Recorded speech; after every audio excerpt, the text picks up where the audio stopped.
نحمده ونصلي على رسوله الكريم أما بعد فأعوذ بالله من الشيطان الرجيم بسم الله الرحمن الرحيم وقضى ربك ألا تعبدوا إلا إياه وبالوالدين إحسانا إما يبلغن عندك الكبر أحدهما أو كلاهما فلا تقل لهما أف ولا تنهرهما وقل لهما قولا كريما واغفر لهما جناح الذل من الرحمة وقل رب ارحمهما كما ربياني صغيرا. حافظ بابو کے نام کا نعرہ تکبیر. حافظ بابو میں بھی تم نعرہ لگوا دو. بسم اللہ کرو. رہا جو گریز پا خوشنودی ہے خدا کی وہ نعمت نہ پا سکا. کتنا ہے بدر سید وہ کتنا ہے نامراد جو مفت میں ملی ہوئی جنت نہ پا. معزز سامعین کرام اور حاضرین مجلس میں اپنی ماں اور ذات کا آغاز ہٹ جا میں ہٹ جا تیری ماں میرا اولاد پڑے. ایک مرتبہ ماننے تو یہ بنا دو میں بھی ماننے کٹ مگر ویڈیو تو پھر میں بنانے کا نہیں تھی ماں اس آدمی کے باپ کو بلایا. دیکھتا ہوا ایک بوڑھا شخص حاضر ہوا. آپ نے اس شخص سے تحقیق کرنا شروع کروائی تو اس نے کہنا شروع کیا اللہ کے رسول ایک زمانہ تھا جب ایک کمزور بے بس تھا اور ان میں طاقت تھی اور میں مالدار تھا اور یہ خالی ہاتھ تھا. میں نے کبھی اس کو بڑی چیز کے لینے سے نہیں روکا اور آج میں کمزور ہوں اور یہ تندرست بندی ہے. میں خالی ہاتھ ہوں اور یہ مالدار ہے. اب یہ برمال مجھ سے بچا کر رکھتا ہے. رحمت للعالمین صلی اللہ علیہ وسلم کو پڑے اور وردنا کچھ سے مخاطب کو فرمایا وہ استعمال سب تیرے باپ کا ہے. حضرات یہ جملہ نصیحت ہے ان لوگوں کے لیے جو اپنا مال اپنے والدین سے چھپا کر رکھتے ہیں, جو والدین کے علاج پر خرچ نہیں کرتے, جو ماں باپ کو اپنے گھر میں ایک زائد اذکار ماشاءاللہ ماشاءاللہ سامنے نے کیا ماں اور باپ بڑا ہوا ہے. ماں کے دل جنت کے باپ جنت کا دروازہ ہے. ماں کی نگاہ جب ہمارے سر پر ہوتی ہے تو یوں محسوس ہوتا ہے جیسے دنیا کی ساری خوشی ہمارے سر پر محسوس کر رہی ہے. اور باپ کی مراد شفقت نگاہ عذاب ناس کو جلا اپنی شکل بدل دیتی ہے لیکن ماں اس کے وقت میں کچھ نہیں آتا. دنیا کا کوئی رشتہ والدین سے زیادہ محترم نہیں. والدین کے لیے سب سے خوبصورت چیز بیٹے تو کٹ جا بابا بھی دینے کے بعد بھی خوشبو دیتا ہے. والدین کے حال میں دعائیں دیتے ہیں. اے لوگوں جس نے اپنی دائی ماں کے احترام میں اپنی دائی مبارک بچھا دی اور اپنی جگہ اپنی دائی ماں کو بٹھا دیا.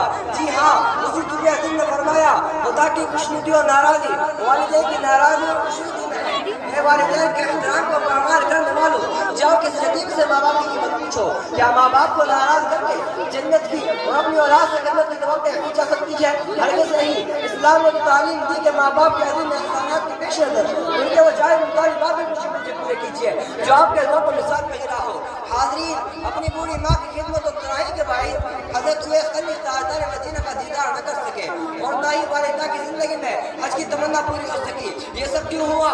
اس لیے کہ ان 42 سال ہستیوں کے ہم پر گرا قدر احسانات ہیں. قرآن نے والدین کے ساتھ اپنے سلوک کی تاکید کرتے ہوئے خصوصیت کے ساتھ ماں کے پہن پہ ہم دکھ اٹھانے اور کٹنائے جیل لگ رکشے کھینچا ہے. کہا گیا چاہے دار ماں باپ کے مقابلے میں تمہاری خدمت و سلوک کی زیادہ مستحق ہے. آج ہماری ماں کو اپنے بیٹوں سے کچھ زیادہ ہی شکایت ہے. آج کا نوجوان دیکھ کر جسم سیاہ جاتا ہے سرد دیا. اولاد کو تعلیم دی گئی کہ جو مال بھی خرچ کرو اس کے ولی عہدہ والدین ہے. کیا تمہیں اس آدمی کا قصہ نہیں معلوم جو ماں باپ کے سو جانے پر رات بھر ان کے سرحانے دودھ کا پیار لیے کھڑا رہا اور اس کے بیوی بچے بھوکے رہ جاتے ہیں؟ یہ تو والدین کا عورت سے بھی حق ادا نہیں ہوا. جس نے نماز کا حق محبت ادا کیا وہ چین تھا قیام گیا مطلب کا. اے نونہالان ملت والدین کی شکر گزار نہیں ہے. حسن کی شکر گزاری اور حسان مندی شرافت کا ولی تقاضا ہے. ہمارے وجود کا محسوس سبب والدین کی ہے اور پھر انہیں کی پرورش میں ہم شامل کو پہنچتے ہیں. ماں باپ کی غیر معمولی قربانی بے مثل جاوشانی اور انتہائی شفقت و سرپرستی کا تقاضا یہ ہے کہ ہمارا سینہ ان کی عقیدت و احسان مندی حرمت و محبت سے سرشار ہو اور ہمارے قلب کا ریشہ ریشہ کو شکر گزار ہو. یہی وجہ ہے کہ خدا نے تعبیر فرمائی انشکرلی والوالدین کہ میری شکر گزاری کرو اور میرے والدین کی بھی شکر گزار رہو. حکم دیا گیا اگر ان میں سے ایک کا دونوں تمہارے سامنے بڑھاپے کی عمر کو پہنچ جائے تو فلا تقضی لهما ولا تنهرهما تم ان کو افتہ نہ جاؤ اور نہ انہیں جھڑکو. تو نصیحت کی گئی وقل لهما قولا کریما ان سے احترام سے بات کیجیے. حکم کبریائی یہ بھی ہے کہ واخفض لهما جناح الذل من الرحمة عاجزی اور نرمی سے ان کے سامنے کیجیے یعنی ان سے آگے چلو اور نور سے پہلے بیٹھو. یہ بھی تعلیم ہے کہ آگے ہے کہ والدین کے حق میں قابل نہیں ہے.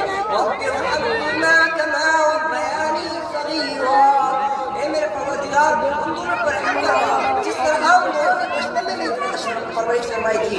ایسا عادت مند انسانوں والدین کی خدمت کو اپنا تمہارا امتیاز بنا دو کیونکہ دنیا میں مقدار رسول کے بعد قابل احترام مسئلہ یہی ہے اور جس طرح تصدیق پتھر خاطر میں دیتا ہے اسی طرح والدین غیر بہتر نہیں کر کے اپنے بچوں کو دعائیں دیتے ہیں. یہ وہ مالی ہے جو اپنے چمن کو خدا سے جام کر اپنے خود پسینے سے سیکھتے ہیں اور اپنے پھولوں کو ہر غذا و باہر سے آگاہ کرتے ہیں. یہ بچوں کے لیے آسمانی تحفہ ہے. حضرات ہماری آنکھوں کے سامنے ان کا وجود باعث زحمت نہیں بلکہ باعث رحمت ہے. ہمارے لیے نعمت غیر مترقبہ ہے تو کیوں نہ ان کی قدر و عظمت کو ذوالجلال سے قبول کریں اور اللہ تعالیٰ ہم کے ادا کرنے کی توفیق عطا ماشاءاللہ. بھائی جو بچے کھڑے ہیں یہ بیٹھ جاؤ. اب جلسے کی کارروائی باقاعدہ شروع ہو رہی ہے. مولانا فیروز صاحب تشریف لا